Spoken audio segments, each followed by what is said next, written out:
রাস্তা আটকিয়ে জালসা মাহফিলের টাকা তোলা হয়, এই ব্যাপারে তোলা হচ্ছে না?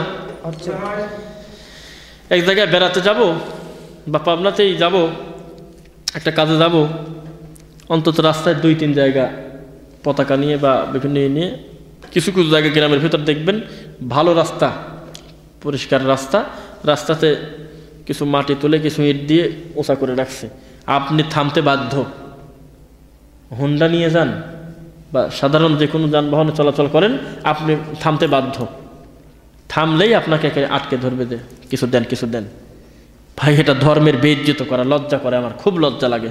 আমি একজন আলেম মানুষ, ছোট ভাঙাচোরা বিদ্যা নিয়ে চলি, আমার খুব লজ্জা লাগে এগুলো দেখলে, খুব। এটা ধর্মের খাটো করা। প্রথম কথা হলো যে ওই যে টাকাটা আমি নেব একটা বাস থেকে, এই টাকার কোনো স্পষ্টতা আছে না? এই টাকাটা অস্পষ্ট না? এই টাকা কোনো ক্লিয়ার আছে? বোঝা যায় কোনোদিন? দ্বিতীয় কথা হলো এই টাকা নিয়ে আপনি কি করবেন? আল্লাহর ঘর করবেন, তাই তো কথা। মসজিদটা উন্নত করবেন না? মসজিদটা উন্নত করবেন কি মাদ্রাসা উন্নত করবেন? আপনাকে এই কাজ করতে বলছে কে? যে 2 বছর বা 6 মাসের ভিতরে কেউ যদি মসজিদ করো, 1 বছর সময়ের ভিতরে মসজিদে তাড়াতাড়ি দোতলা করো, কি টাইলস করো, কি 1 লক্ষ টাকা দামের একটা চেয়ার করো মসজিদে, এরকম কথা আছে? আপনি সোন দিয়ে ঘিরেন, চারদিক দিয়ে সোন দিয়ে, একটা কাপড় দিয়ে ঘিরে নামাজ আদায় করেন। তারপরে যখন আল্লাহর বান্দারা সচেতন হয়ে আস্তে আস্তে আপনাদের কর্মের টাকা 10 টাকা 5 টাকা 2 টাকা নিজেদের টাকা গোছাতে গোছাতে 1 লক্ষ টাকা হয়ে যাবে, তখন ইট দিয়ে করেন। আপনি স্বর্ণ দিয়ে, হীরা জহরত দিয়ে ঘর করে ফেলেন, 1000 কোটি টাকা দিয়ে, কেউ ঠেকাতে যাবে না। অস্পষ্ট টাকা দিয়ে ইচ্ছার বিরুদ্ধে আত্মীয় স্বজন নিয়ে যাচ্ছে একটা লোক, কি তার কাছে টাকা নাই, হতে পারে এত টাকা নাই, বা একটা লোক হয়তো গাড়ি ভাড়াটা নিয়ে যাচ্ছে, সাথে লোক হুট করে রাস্তায় ঠেকায় দিল মাটি টাটি দিয়ে। আর সবচেয়ে বড় কথা, রাস্তার হক নষ্ট করতেছে কিন্তু এরা। ইমানের সবচেয়ে বড় শাখা হলো লা ইলাহা ইল্লাল্লাহ, আর সর্বনিম্ন শাখা রাস্তার থেকে কষ্টদায়ক জিনিসকে দূরে সরিয়ে দেওয়া। এটা কিন্তু ইমানের শাখা। ইমানের 70টা শাখা। কয়টা শাখা? 70টা শাখা। তাওহীদের উপরে থাকা সবচেয়ে বড়, সর্বনিম্ন হলো কষ্টদায়ক জিনিস রাস্তা থেকে সরিয়ে দেওয়া।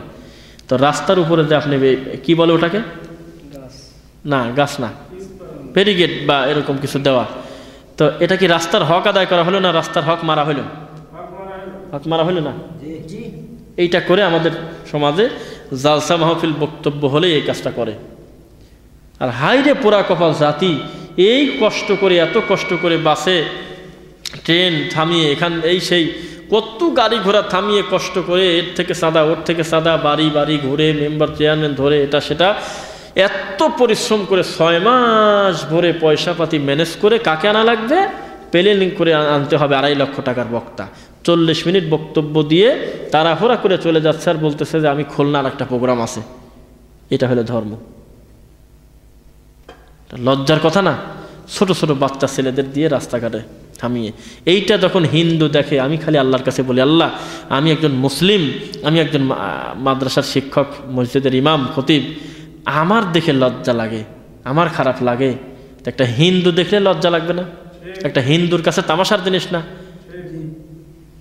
যে আমরা তো কোনোদিন দুর্গা মার নারকেলের জন্য বা জিলাপির জন্য তো রাস্তাঘাটে কোনো মানুষের কাছে ধর্ণা দেই না। আর মুসলমান হলেই, মসজিদ দিলেই তার জন্য সাদকা তোলা লাগবে রাস্তায় দাঁড়ায় দাঁড়ায়। লাং তানালুল বিররা হাত্তা তুনফিকু মিম্মা তুহিব্বুন। আল্লাহ কি ফকির? নাউজুবিল্লাহ। আল্লাহুল গনি ওয়া আনতুমুল ফুকারা।